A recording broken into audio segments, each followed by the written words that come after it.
Bienvenidos al podcast Creciendo con Improven.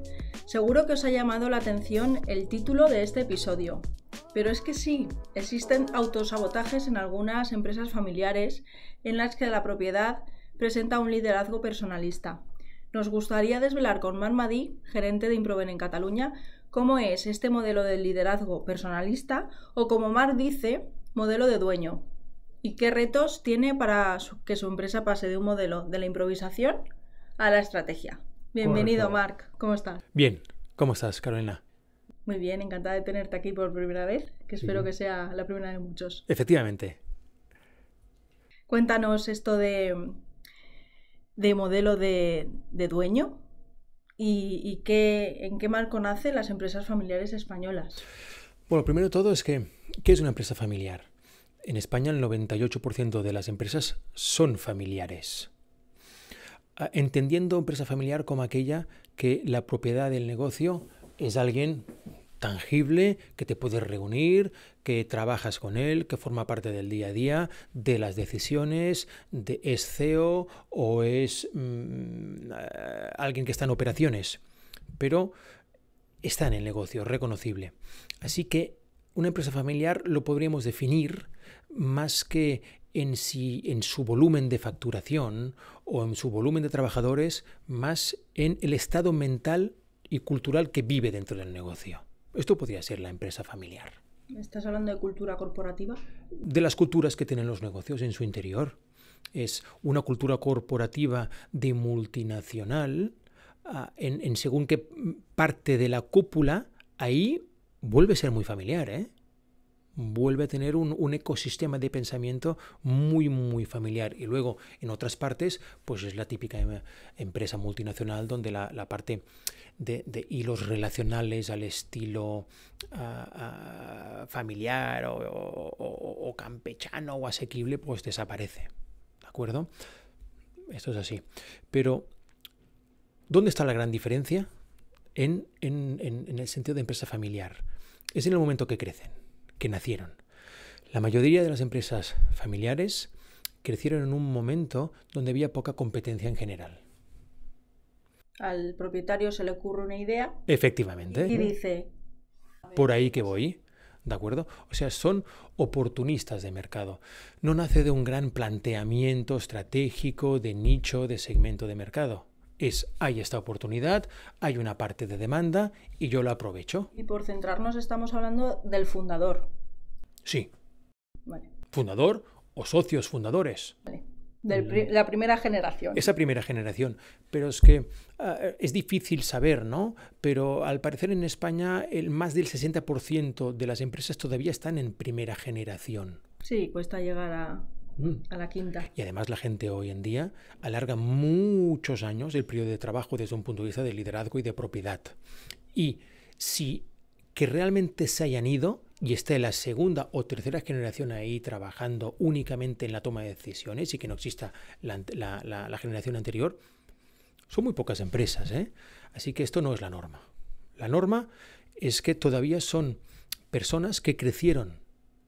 Su estado mental se desarrolló en un momento de poca competencia, o diríamos que competencia asumible, educada, donde todavía se permitían un equilibrio de márgenes, donde la competencia no era muy voraz. Y había una visión de proveedor. Yo aprovisiono al mercado. Y la locomotora de las ventas es el propio cliente. Bien, el problema es que hoy en día todos los mercados recorren su camino hacia la maduración, donde se rompen estos esquemas.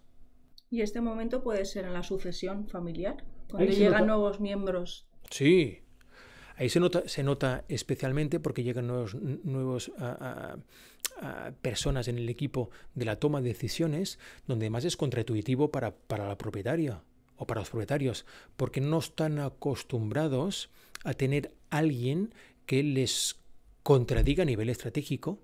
O sea que ya tenemos dos retos. Uno, el exterior de competencia, sumado a las dinámicas internas que llegan con otras ideas, afortunadamente, y que te dicen, oye, quizá deberíamos revisar aquellos supuestos con los que nacimos o montamos este negocio y que ahora ya no se cumplen muchos de estos supuestos. Ni la competencia es lo que era, porque resulta de que aquí somos, en esta área, 5 fabricantes de muebles o 5 fabricantes de maquinaria, y ahora se ha instalado pues un IKEA o un Leroy Merlin, si yo fabrico muebles, o el abaratamiento de las cadenas de aprovisionamiento mundiales han bajado tanto el precio donde yo fabrico maquinaria y mi competencia ya no es el que está al final del polígono, sino que es una fábrica india o una fábrica francesa. Entonces, hay muchos supuestos que no están revisados. Hay que empezar a dejar de mirarse uno mismo todo lo que hace el día a día para analizar qué hace en el mercado, competencia, e ir evolucionando. Sí, porque esto en esencia, estos modelos de negocio pues más tradicionales, acaban formando lo que llamo islas económicas. O sea, espacios donde 3, 4, 5 proveedores o empresarias desarrollaban un mercado que la locomotora de la demanda era el propio cliente y me daba una visión de proveedor de los negocios. Cuando los esquemas de competitividad se rompen, es cuando sales de la zona de confort y tienes que replantearte lo que soy. Y uno de estos es lo que decías tú, Carolina, al inicio, que es, oye, a ver si lo que yo tengo es un negocio, estoy de acuerdo, pero por encima de todo es un modelo de dueño. ¿Y qué es un modelo de dueño? Para tenerlo más claro. Efectivamente, ¿qué es un modelo de dueño? Un modelo de dueño es básicamente ese negocio que casi todo gira alrededor de las decisiones de propiedad. ¿De acuerdo? Claro, esto supone muchas cosas. Una de ellas es que se acaba convirtiendo en cuello de botella. ¿Por qué? Porque si tú eres quien toma decisiones, quien negocia con clientes, con proveedores, o que hace micromanagement, al final tú te conviertes en un cuello de botella. Y recordemos que es un cuello de botella. Es una parte de la unidad productiva que ralentiza a todos los demás. ¿Dónde es el peor sitio que esto me puede pasar? Pero en realidad se hace con buena intención. Efectivamente. Tampoco hay el análisis de si lo hago bien o mal. Es dinámica. Uno no replantea su propia dinámica. Es un hábito. ¿Por qué? Porque en las islas económicas de antes, con una maduración muy inferior del mercado, con mucho menos competitivo, el conocimiento de una persona valía para todo, ser un generalista. Sin embargo, ahora, con los actuales niveles de competitividad, necesitas especialistas de área. Y además, ¿dónde está el límite del modelo de dueño? Pues en el volumen de acciones a coordinar diarias. Llega un día donde dejas de ser efectivo. Llega un día donde dejas de ser bueno en todo. Hay gente mucho más especialista que tú. Entonces tienes que pasar a un modelo de liderazgo, no de dueño. Un modelo de liderazgo y además que se sepa delegar, ¿no? Que va implícito. Fundamental. Pero autonomía delegada, no simulada, que muchos lo hacen. Y al final de hoy, sí, cojo un jefe de área, de esta área, de esta área, de esta área. Y de estas distintas áreas tengo un negocio. Pues el área comercial, el área de producción, el área de compras, el área de logística, el área de, operaciones, hay administración, pero tener coexistencia de áreas no es tener estructura, no es tener equipo coordinado. Tú tienes coexistencia, en el que tú, si tú eres un modelo de dueño, todo converge en ti y te tienes que pasar el día pues distribuyendo el trabajo. Entonces, si tú puedes trabajar, el modelo de dueño o propiedad puede trabajar 15 horas, el negocio avanza 15 horas. ¿Que no? No. O sea, podemos decir que el modelo de dueño que tú estás explicando llegan a un mínimo potencial posible. Es decir, no pueden abarcar más. Exacto. Uno de los problemas del modelo de dueño es que sitúa el negocio en el modelo de mínimo potencial posible. Sí desarrolla las áreas, pero está muy lejos del auténtico teamwork, de los multiplicadores de actividad que te producen tener equipos cohesionados con sus cadenas de valor funcionando y realmente autónomas. Entonces, te acabas situando esto en el mínimo potencial posible. Que en los actuales niveles de competitividad, claro, tienes un problema.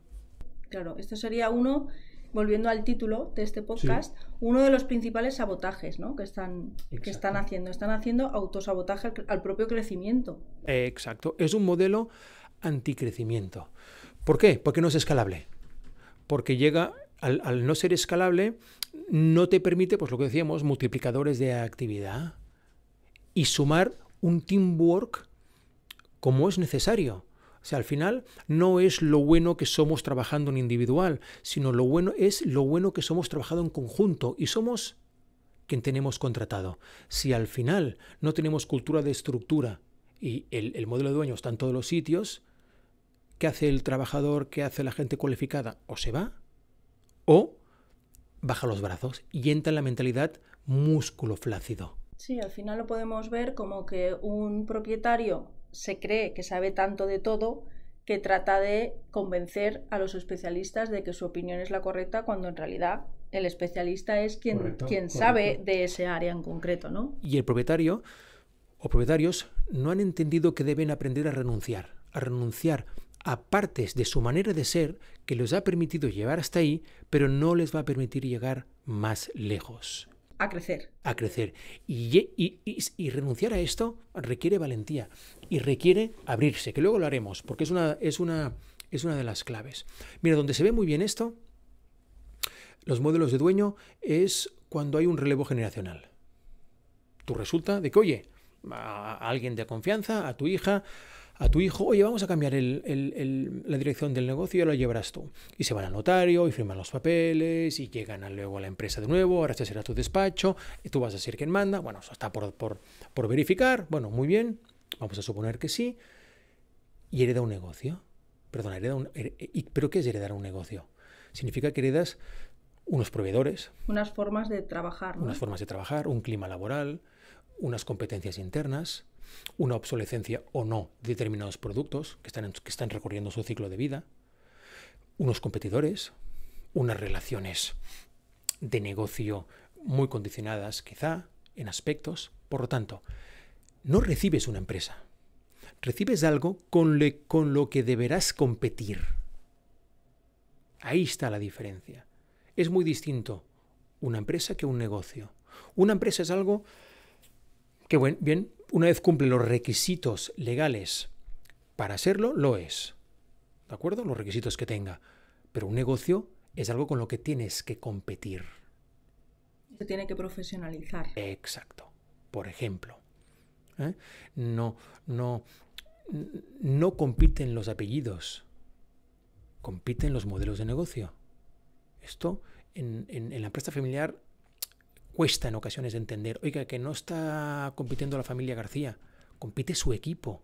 Usted no ha construido una... Que juntos suman más. Exacto. O sea, usted no ha construido una empresa. Usted debe construir un equipo que hará una empresa, lo que es muy distinto. Necesita estos multiplicadores de actividad y distintos conocimientos que es imposible que una sola... Están fuera de escala de un solo individuo. Entonces, el modelo de dueño tiene este problema. Lo primero es identificarlo. Es identificarlo y digerirlo. Y a partir de ahí, ver alternativas. Porque además el modelo de dueño tiene una forma de funcionar que es muy característica, que es el de la improvisación. No sé si esto te suena. Sí, tal vez me suena. ¿Verdad? Como mediterráneo que somos, la improvisación es un punto que suele surgir. Mira, nosotros trabajamos con todo tipo de empresas, tanto nacionales como de internacionales, y sí es cierto que ves diferencias. La cultura mediterránea, estamos muy abordados a la improvisación. Sí, aquí lo que se dice es que estamos todo el día apagando fuegos. Estamos en el corto plazo continuamente. Exacto. Pero mira, en el mundo de empresa, todo son herramientas.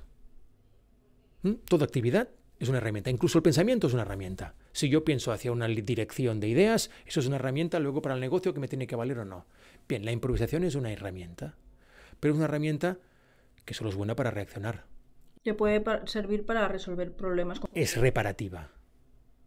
La improvisación es reparativa. Ahora imagínate con los actuales niveles de competitividad, tener una dinámica dentro de un negocio que siempre es reparativa. Por lo tanto, no planifica. Como que va de volantazo en replanteamiento, no es un mecanismo estratégico ni planificado. Pues esto, entre estos volantazos, es, mira, un devorador de margen, para empezar. Sí, que les va bien porque tienen suerte. Exacto. No porque tienen suerte. Hablando de suerte. Bueno, también, la suerte es un factor muy importante, pero sí no plantean el negocio a partir de voy a definir estrategias y objetivos de valor añadido, de diferenciación de negocio, distintos, buenos, a partir de tendencias de mercado, a partir de análisis de oportunidades que he sabido leer, de segmentar, de buscar nichos, de incorporar innovación. No. Estoy en manos de la naturaleza, reacciono a ella, voy improvisando y me voy adaptando. Y al final acabo con un modelo que es bueno para los clientes, para los que tengas, siempre que no evolucionen mucho. Sí, lo que hablábamos antes, que están limitados en su crecimiento. Exacto, están limitados. ¿Por qué? Por lo que decíamos, el modelo de dueños sitúa los negocios en su mínimo potencial posible. Entonces, ¿cómo se puede cambiar esta improvisación? Bueno, lo primero es entender que la improvisación es un artisteo, ¿de acuerdo? Es esa forma de trabajar, pues muy basada en los dueños que saben, pues eso, improvisar, son artistas reparando, son artistas en la supervivencia de los negocios, pero no son capaces de plantearse modelos sistémicos de trabajo, porque les es contraintuitivo. ¿Por qué? Porque vienen de esa era, su estado mental viene de esa era de aprovisionar un mercado que me hace de locomotora. No tengo planteamientos estratégicos buscando oportunidades. Sí, son más acciones pasivas. Exacto. Más que activos. Exacto. Entonces, a partir de esta mentalidad es muy difícil crear negocios sistémicos. Y ahí es una de las claves. Y no es fácil. Mira, piensa que una empresaria que hoy en día tiene 40, 50, 60, 70 años, sus profesores nacieron después de la Segunda Guerra Mundial. O sea, tú imagínate el esquema de pensamientos, de habilidades, se creó en una época muy distinta. Si además le añades los últimos 5 años, donde ha habido un COVID que ha sido un auténtico acelerador de tendencias, ha dejado al descubierto muchísimas estrategias que eran pasivas, que aprovisionaban mercados. Sin embargo, ahora que tienen que entrar a iniciativas y estrategias, les cuesta. Y les cuesta mucho los modelos sistémicos. Porque, oye, todo al final es simple. Mira, la innovación, la creatividad, las iniciativas, tras un buen análisis, son fundamentales.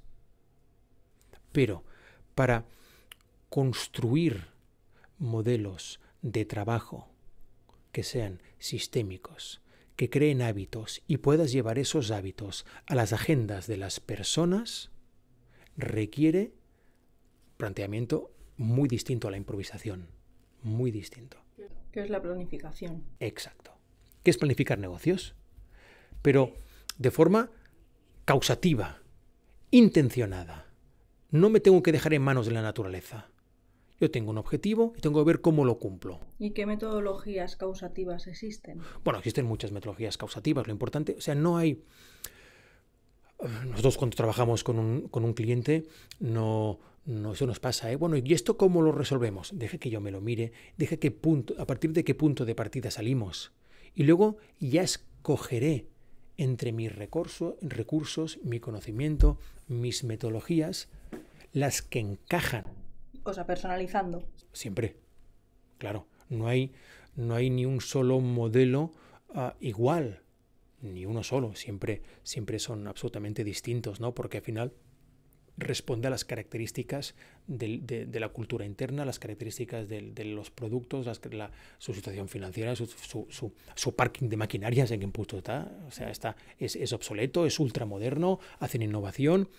Hay que siempre estudiar este esquema, ¿no? Mira, ¿por qué es fundamental tener metodologías causativas? Porque dentro de la toma de decisiones, poner objetivos es lo fácil. Oye, tenemos que ir hacia ahí. Pero el cómo... Exacto. Pero dime cómo.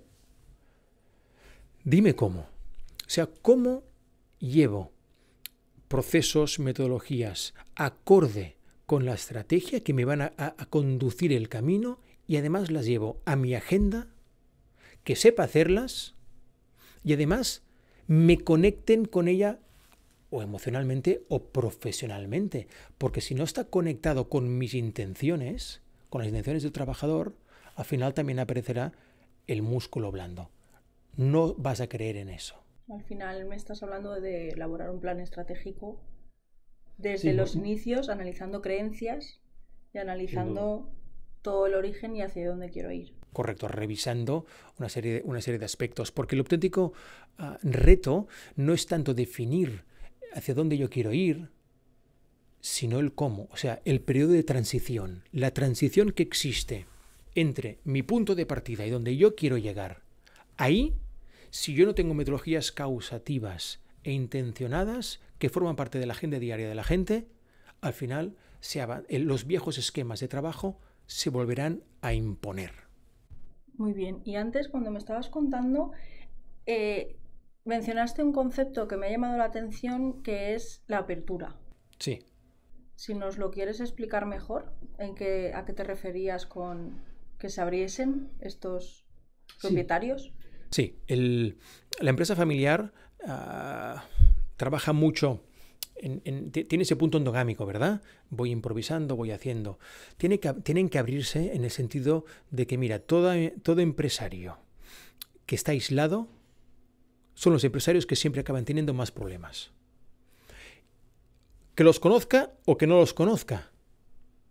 Pero es el conocimiento el que te hace llegar a nuevas conclusiones. Hay que estar en permanente actualización. Exacto. O sea, yo siempre lo digo, oye, recibe amigos, recibe la competencia, recibe consultores, por supuesto, recibe gente que te aporte visión, ideas. Porque todo lo que tú quieres hacer, alguien lo ha resuelto antes. Nosotros seguramente, pero también habrá más gente. Seguro que hay algún empresario que está en la misma situación y puede compartirlo. Porque es que es así. Todo lo que tú quieras resolver, alguien lo ha hecho. Y si tú quieres resolver siempre únicamente a partir de tu conocimiento todos los problemas, al final tendrás que cometer todos los errores. No tiene sentido. O sea, no hay vida suficientemente larga para cometer todos los errores empresariales del mundo. Oye, déjate aconsejar, que te aporten puntos de vista. Yo cuando digo abrirse es en este sentido, abrirse a otros recursos, a otras maneras de ver y de hacer las cosas. ¿Nos podrías poner un ejemplo? Un ejemplo de este concepto de apertura y de los recursos y todo esto que nos estás... Sí, bueno, primero de todo es entender la diferencia. Mira, primero vamos a un esquema clásico de la empresa familiar cuando tengo un reto. El esquema clásico es: hay que trabajar más, hay que implicarse más, hay que hacer más con menos, hay que vender más, darle más horas, lo que sea. Bien, esto solo es solución si tú tienes un problema de actividad, de ritmo de actividad, de número de actividad, de capacidad de actividad. Pero la mayoría de los problemas no son de actividad, son de enfoque, son de otro paradigma que llaman algunos, ¿no? Entonces, la intensificación de modelos como solución cuando el problema no es de actividad, sino que es de reenfoque estratégico, de un modelo operacional que es torpe en sí mismo o que te tiene situado en el mínimo potencial posible, aumentar la actividad no tiene sentido. Esto es cuando nos pasa, llegamos a empresas, oye, necesitamos que nos digitalicéis esto. Digo, oye, vamos a ver primero lo que es valor y lo que no es valor antes de digitalizar. Vamos a ver si esto me aporta algo. Porque si yo digitalizo algo que no aporta valor, al final estoy consolidando algo ineficiente de una forma mucho más robusta. No, yo no quiero consolidar hechos ineficientes. Y te lo llevo a otro ejemplo, porque ya que estamos en empresa familiar, y es casi una anécdota. Mira, había un padre que estaba observando a un hijo que estaba tratando de levantar algo muy pesado y se estaba esforzando. El padre, observando, le preguntó: oye, ¿crees que estás utilizando toda tu fuerza? El hijo le respondió: bien, supongo que sí. Fíjate, modelo de intensificación, estrategia de la intensificación. ¿De acuerdo? ¿Estás utilizando toda tu fuerza? Le dijo: supongo que sí. Bien, y lo dejó que siguiera intentándolo. Al ver que no lo conseguía, le hizo la siguiente pregunta, y ahí está la clave. Le dijo: ¿pero crees que estás utilizando todos tus recursos? Que no fuerza, recursos. Bien, eso hizo pensar al niño. Al hijo le dijo: bien, supongo que sí, pero ¿a qué te refieres? Bien, no sé. ¿Y el recurso de tu análisis y comprensión de que esta idea que estás intentando utilizar es finita? Hay que saber poner fin al ciclo de la vida de las ideas. Hay ideas que son finitas, ya no vale. El esfuerzo, la fuerza de voluntad, es una estrategia que ahora no sirve, la de intensificación. ¿Has analizado? ¿Has comprendido? ¿Por qué no buscas otra idea? ¿Has pensado en una palanca? ¿Has pensado en una polea? Y por encima de todo, ¿has pensado en pedirme ayuda? Qué bueno. ¿De acuerdo? En pedir ayuda. El modelo de dueño suele tomar como gran parte de estrategia resolutiva de lo que sea para aportar valor en el mercado, para replantearse cosas, intensificar lo que son. Cuando muy a menudo no va de poner más esfuerzo ni de aumentar la dinámica existente. Va de replantearse situaciones de base. Muy bien, Marc, pues con esta historia que nos has contado, muy interesante, creo que hemos llegado al final de este podcast, pero antes me gustaría que nos dejaras unas ideas con las que nos podemos llevar a casa de todo lo que nos has dicho. ¿Con qué ideas resumirías todo lo que nos has contado? Bueno, la primera es identificar si eres o no un modelo de dueño. El modelo de dueño es el natural, es el que suele ser, y viene dado. El otro te lo tienes que plantear, es estratégico. Así que esto. Luego, revisa tus creencias. ¿Cuántos supuestos hoy en día ya no existen? Supuestos con los que montaste tu negocio o con los que te relacionas con el mercado o lo que valoran los clientes o tus trabajadores. Y luego, ponte a prueba. Plantéate un plan estratégico. ¿Sabes? Plantéate un plan estratégico y contrasta lo que tú eres con el mercado, con dónde están las oportunidades, con lo que son las buenas prácticas. Aunque eso quizá ni lo lleves a cabo, pero si ya se queda en el papel de la mesa de trabajo y te replanteas muchas cosas, vas a aprender y crecer y por lo tanto tendrás más posibilidades. Muy bien, pues muchas gracias y nos vemos en el próximo episodio. Fantástico, pues hasta la próxima.